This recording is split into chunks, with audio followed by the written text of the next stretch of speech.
Hi, ഞാൻ Minu. ഹീലിയസ് neuro development സെന്ററിലെ special educator ആണ്.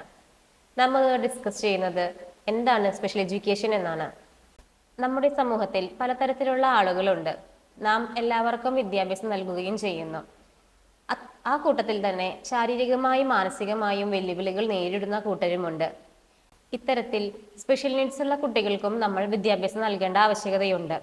അങ്ങനെ സ്പെഷ്യൽ നീഡ്സ് ഉള്ള കുട്ടികൾക്ക് നൽകുന്ന വിദ്യാഭ്യാസത്തിനെയാണ് നമ്മൾ സ്പെഷ്യൽ എഡ്യൂക്കേഷൻ എന്നതുകൊണ്ട് ഉദ്ദേശിക്കുന്നത്.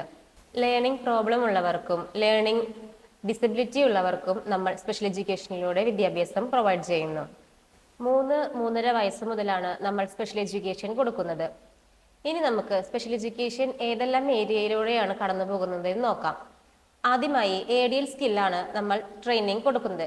ADL സ്കിൽ എന്ന് പറഞ്ഞിട്ടുണ്ടെങ്കിൽ ഇൻഡിപെൻഡന്റ് ലൈഫിന് വേണ്ടിയിട്ട്, കുട്ടികളുടെ ഡെയിലി ലിവിങ്ങിന് വേണ്ടിയിട്ടുള്ള കാര്യങ്ങളാണ് നമ്മൾ അതിൽ നോക്കുന്നത്. കുട്ടിയുടെ ബ്രഷിങ്, ടോയ്ലറ്റിങ്, ഗ്രൂമിങ്, അങ്ങനെയുള്ള എല്ലാ കാര്യങ്ങളാണ് ADL ട്രെയിനിങ്ങിൽ നമ്മൾ കൊടുക്കുന്നത്. അടുത്തത് motor skills, fine motor, gross motor. ഈ 2 സ്കില്ലുകളിലും നമ്മൾ ട്രെയിനിങ് നൽകും. പിന്നീട് വരുന്നതാണ് അക്കാഡമിക് സ്കിൽസ്. അക്കാഡമിക് സ്കിൽസിൽ നമ്മൾ നൽകുക എന്ന് പറഞ്ഞിട്ടുണ്ടെങ്കിൽ pre writing skills, pre reading skills എന്നിവയാണ്. അക്കാഡമിക് സ്കിൽസിലേക്ക് വരുമ്പോൾ റീഡിംഗ്, റൈറ്റിംഗ്, മാത്തമാറ്റിക്സ്, മണി കോൺസെപ്റ്റ് എന്നീ ഏരിയയിലെല്ലാം നമ്മൾ ട്രെയിനിങ് നൽകുന്നു. പിന്നീട് വരുന്നതാണ് social skills, domestic skills, communication skills, language skills, vocational skills. ഈ സ്കിൽസിലെല്ലാം നമ്മൾ ട്രെയിനിങ് നൽകുന്നു. സ്പെഷ്യൽ എഡ്യൂക്കേഷന്റെ മറ്റൊരു പ്രധാനപ്പെട്ട ഭാഗമാണ് IEP അഥവാ ഇൻഡിവിജ്വലൈസ്ഡ് എഡ്യൂക്കേഷൻ പ്രോഗ്രാം. IEP എന്ന് പറഞ്ഞിട്ടുണ്ടെങ്കിൽ ഒരു സമയത്ത് ഒരു കുട്ടിയെയാണ് നമ്മൾ ട്രെയിൻ ചെയ്യിക്കുന്നത്.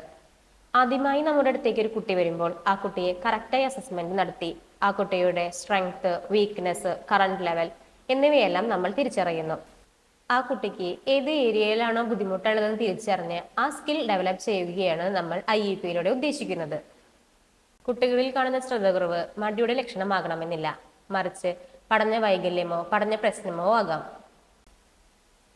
പഠനത്തിൽ പിന്നോക്കം നിൽക്കുന്ന കുട്ടികൾക്ക് ഏത് വിഷയത്തിലാണോ ബുദ്ധിമുട്ട് എന്ന് മനസ്സിലാക്കി അവരെ ഉയർത്തുവാനും നമ്മൾ സ്പെഷ്യൽ എഡ്യൂക്കേഷനിലെ ട്രെയിനിങ് നൽകുന്നു.